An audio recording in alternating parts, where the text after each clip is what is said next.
Hi everyone, आज मैं आप लोगों के लिए जीके जो कि बहुत ही महत्वपूर्ण होंगे आपके कॉम्पिटिटिव एग्जाम के लिए। आज शुरुआत है, धीरे धीरे करके हम लोग वेटेज को बढ़ाते चलेंगे। आज जो है कि थोड़ा सा क्वेश्चन है, इसको पहले आप लोग अच्छे से देख लीजिए। कोई भी कमी लगे आप कमेंट कीजिए, आप कमेंट जरूर कीजिए। कमेंट के साथ साथ वीडियो को लाइक क्या कीजिए।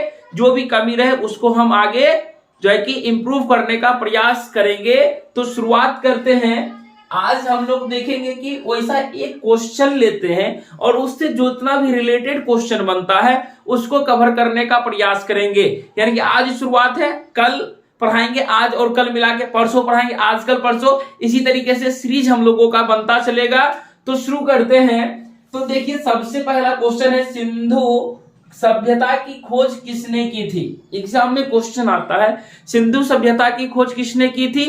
तो इसका आंसर हो जाएगा राय बहादुर साहनी। राय बहादुर साहनी। लेकिन हमने ये भी आपको बताया कि सिंधु घाटी की खोज राय बहादुर साहनी ने कब किया था, ये भी क्वेश्चन आ सकता है। तो 1921 ईस्वी में किए थे। उसके बाद आता है कि सिंधु सभ्यता से क्वेश्चन आता है कि सिंधु सभ्यता कैसी सभ्यता थी? तो सिंधु सभ्यता ग्रामीण सभ्यता थी कि नगरीय सभ्यता थी? तो इसका आंसर हो जाएगा सिंधु घाटी सभ्यता नगरीय सभ्यता थी। कैसा था? कौन? यहाँ पे आपको ऑप्शन में रहते हैं कांस्य युगीन यानी कि ब्रॉन्ज कांस्य युगीन सभ्यता थी, ये भी क्वेश्चन आता है। उसके बाद सबसे ज्यादा क्वेश्चन आने वाले हैं, सिंधु घाटी सभ्यता में सबसे पहले किसको खोजा गया था? तो हड़प्पा सभ्यता को खोजा गया था, इसको ध्यान रखिएगा। उसके बाद एक क्वेश्चन आता है जो कि मैंने यहां से लिखा है, सिंधु घाटी सभ्यता का सबसे बड़ा स्थल कौन सा है? तो सबसे बड़ा स्थल कौन सा है? मोहनजोदड़ो। तो मोहनजोदड़ो से ज्यादा क्वेश्चन आता है आपके एग्जाम में। तो मोहनजोदड़ो सबसे पहले ये देखेंगे कि मोहनजोदड़ो का आखिर मतलब क्या होता है। तो मोहनजोदड़ो का मतलब क्या होता है? मृतकों का टीला।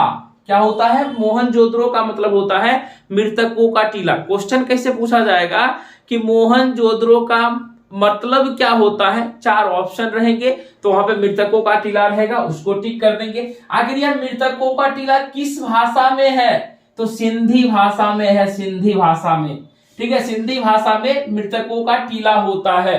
अब दूसरा क्वेश्चन कि मोहनजोदड़ो का खोज कौन किया था? तो मोहनजोदड़ो का खोज कौन किए थे? रखाल दास बनर्जी किए थे। कब किए थे? 1922 ईस्वी में किए थे। अब आपको ये भी पता होना चाहिए कि मोहनजोदड़ो कहाँ है? तो मोहनजोदड़ो पाकिस्तान के सिंध प्रांत में है। पाकिस्तान के सिंध प्रांत, इसको याद रखिएगा। सिर्फ सिंध प्रांत भी देता है, तो पाकिस्तान के सिंध प्रांत के लड़काना जिले में मोहनजोदड़ो स्थित है। उसके बाद देखिए, मोहनजोदड़ो किस नदी पर है? क्योंकि मोहनजोदड़ो सिंधु घाटी सभ्यता, तो यह किस नदी पे होगा? सिंधु नदी पर है। अब एक क्वेश्चन ये भी आता है कि सिंधु घाटी सभ्यता के लोग किस भगवान की पूजा करते थे? तो सिंधु घाटी की सभ्यता के लोग 3 मुख वाले देवता, यानी कि क्या हो जाएगा? 3 मुख वाले देवता, जिनको क्या कहा जाता है? पशुपति। पशुपति की पूजा करते थे। आखिर एक क्वेश्चन ये भी आता है कि पशुपति की मूर्ति कहां से मिली है? तो पशुपति की मूर्ति कहां से मिली है? मोहनजोदड़ो से मिली है। तो इस तरीके से अभी मैंने देखा कि इससे क्वेश्चन इतना बनता था, और इससे रिलेटेड क्वेश्चन है तो नेक्स्ट हम लोग क्या करेंगे, नेक्स्ट वीडियो में देखेंगे। तो अभी शुरुआत करते हैं। दूसरा क्वेश्चन देखा जाए तो जलियांवाला बाग हत्याकांड, जो कि बहुत ही ज्यादा फेमस है, पूछता है कब हुआ था।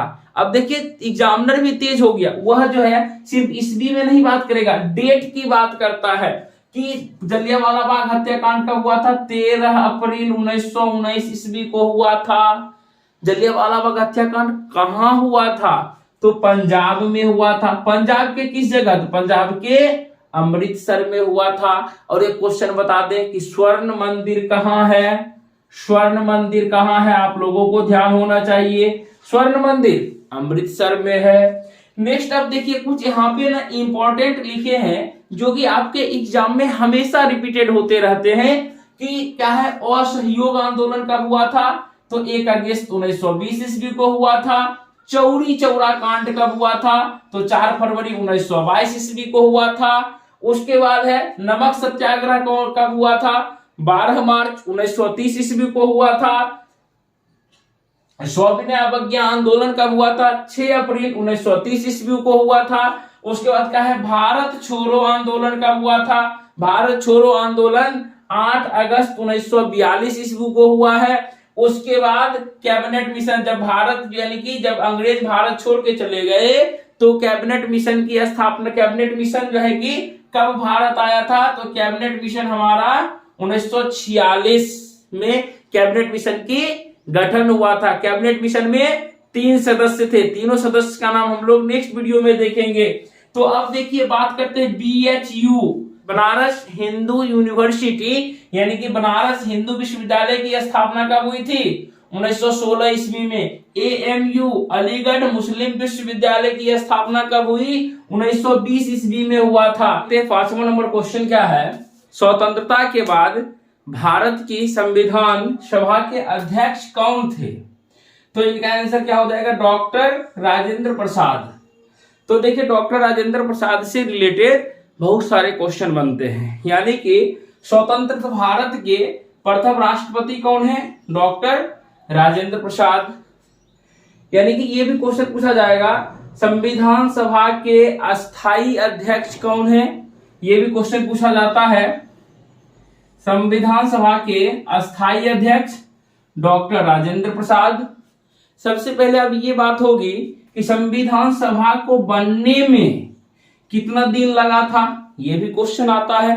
संविधान सभा को बनने में 2 वर्ष 11 महीना और 18 दिन लगे थे, यानी कि लगभग में 3 साल लग ही गए थे। लेकिन आपको याद रखना है 2 वर्ष 11 महीना 18 दिन याद रखना है। अब देखिए सर, अस्थाई का चर्चा क्यों किए? क्योंकि इसमें अस्थाई अध्यक्ष भी हुए थे भारतीय संविधान सभा के, यानी कि संविधान सभा की प्रथम बैठक कब हुई थी? 9 दिसंबर 1946 को हुआ था। और इसी में अस्थाई अध्यक्ष चुना गया था। क्या चुना गया था? अस्थाई अध्यक्ष चुना जो गए थे। किनको चुना गए थे अस्थाई अध्यक्ष? अस्थाई अध्यक्ष चुना गया था डॉक्टर सच्चिदानंद सिन्हा को। यहां पर जगह नहीं है, लिख देते हैं डॉक्टर सच्चिदानंद सिन्हा को भारत यानी कि भारतीय संविधान सभा के अस्थाई अध्यक्ष चुने गए थे। इसके जस्ट 2 दिन बाद यानी कि 11 दिसंबर 1946 ईस्वी को डॉक्टर राजेंद्र प्रसाद को यानी भारतीय संविधान सभा के अस्थाई अध्यक्ष के रूप में नियुक्त किया गया था। ठीक है, तो अब हम लोग बढ़ते हैं थोड़ा सा। संविधान सभा हम लोगों का सबसे बड़ा है, यानी कि भारत का संविधान सभा जो है सबसे बड़ा है और लिखित संविधान सभा है हम लोगों का, यानी कि भारतीय संविधान सभा जो है सबसे बड़ा लिखित संविधान सभा है। अब देखिए एक जगह संविधान सभा के प्रारूप समिति के अध्यक्ष कौन थे? ये क्वेश्चन आपको ज्यादा आता है। तो प्रारूप समिति के अध्यक्ष डॉक्टर भीमराव अंबेडकर थे। कौन थे? डॉक्टर भीमराव अंबेडकर थे। और इनको कब बनाया गया था? 29 अगस्त 1947 ईस्वी को। और हमारा संविधान कब लागू हुआ है? 26 जनवरी 1950 को। ये संवैधानिक रूप से है। डॉक्टर भीमराव अंबेडकर को भारतीय संविधान सभा का जनक, यानी कि संविधान सभा का जनक जो है किनको कहा जाता है? डॉक्टर भीमराव अंबेडकर को कहा जाता है। और हमारा क्वेश्चन संविधान से रिलेटेड है, लेकिन नेक्स्ट वीडियो में देखेंगे। नेक्स्ट देखिए मानवाधिकार दिवस कब, यानी दिवस से भी रिलेटेड क्वेश्चन आपको एग्जाम में आते रहते हैं। तो अभी चल रहा है दिसंबर, इसलिए सोचे दिसंबर वाला क्वेश्चन को ऐड कर लिया जाए। तो विश्व मानवाधिकार दिवस यानी 10 दिसंबर को मनाया जाता है।